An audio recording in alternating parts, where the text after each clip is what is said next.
A couple of years ago, I flew to a pretty high level mastermind where I was trying to improve a skill that I was working on, and I wanted to put myself in an environment where I was around other people who were trying to do the same thing. I live in Austin, Texas, and if you've ever met me personally or you've followed my YouTube channel for any length of time, you've probably seen me wearing one of these newsboy style caps, or some people call them flat cap. But regardless, I've worn this style of cap off and on, even as a grown man, and yes, even as a doctor, though not while working in the ER, obviously. Now, I just happen to play the electric bass, and though I'm not a professional musician, that's part of the identity that I've incorporated into who I see myself to be. And though professionally I am a doctor, there's a part of me that sees a bass player looking back at me when I look in the mirror, and thus the hat. Now, the reality is I've worn this hat in a lot of different situations, probably far more than many people would deem appropriate, but I've always felt comfortable with it, especially here in Austin. It was just always part of my wardrobe, if I can even use that word with any level of seriousness. But things changed somewhat when I attended this mastermind, and I found myself in this situation, real or imagined, where on some level I felt like I was being judged for this particular accessory that I was wearing. And to be completely honest, it bothered me. But what bothered me even more than the fact that it bothered me was the fact that I let it bother me. I was in my early 60s at the time, and I still am for that matter. And you would think that being subtly judged for a particular style choice at my age wouldn't really impact my psyche that much, but the fact is it kind of did. And it really ate at me for a while because it created some doubt in my mind as to the motivation as to why I was attached to this particular accessory. Was I wearing it to look cool? Was I wearing it to look younger than I actually am? Was I wearing it to cover up the fact that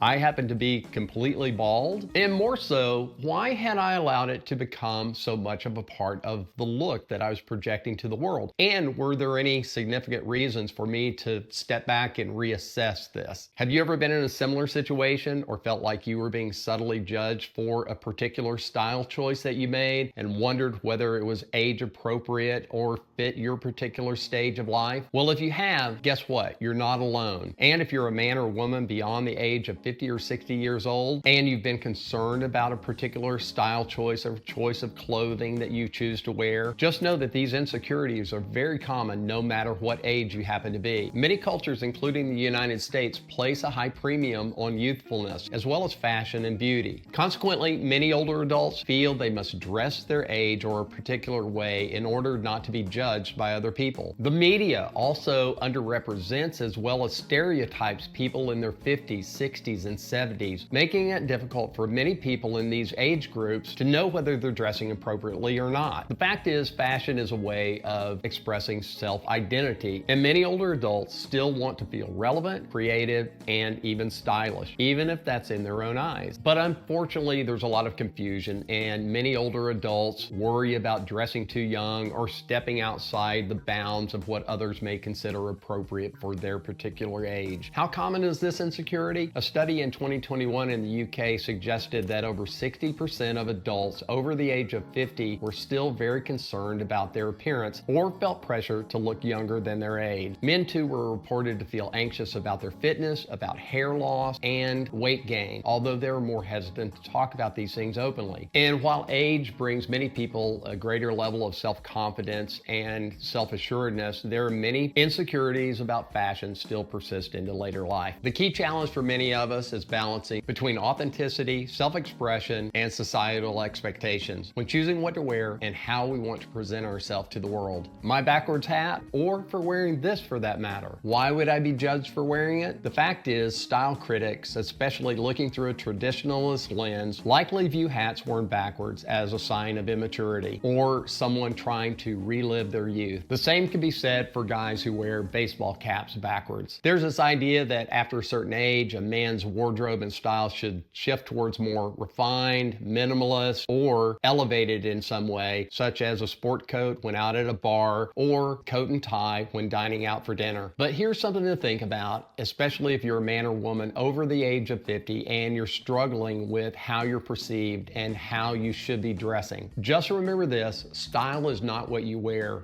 Style is how you inhabit what you wear. Regardless of the fact that you may be getting older in years, there is no one on the planet exactly like you. So disregard what anyone else may think and just own it. There are way too many other serious things in life that we're required to fret about without worrying about someone's opinion who may have zero bearing on your life, especially for something as insignificant as what you choose to wear. Embrace your age, but don't let anyone else define what fashion or style is for you. If someone considers what you're wearing to be a faux pas, that says more about their relationship with age and authenticity than it does about you. I live in scrubs exclusively while I'm working in the ER, and outside that environment, I'm a pretty simple guy. I love cheese enchiladas, chips and salsa, margaritas, good jazz, and live music. And those are all staples of the environment that I get to live in here in Austin. Most people who see me out and about will have no idea what it is that I do for a living, and that's completely fine with me. So if you happen to run into me and see me wearing my hat backwards, ask me about the Austin music scene. But don't be surprised if we end up talking a lot about the bass, because that is what the hat is all about. All the best, and I'll see you in the next video.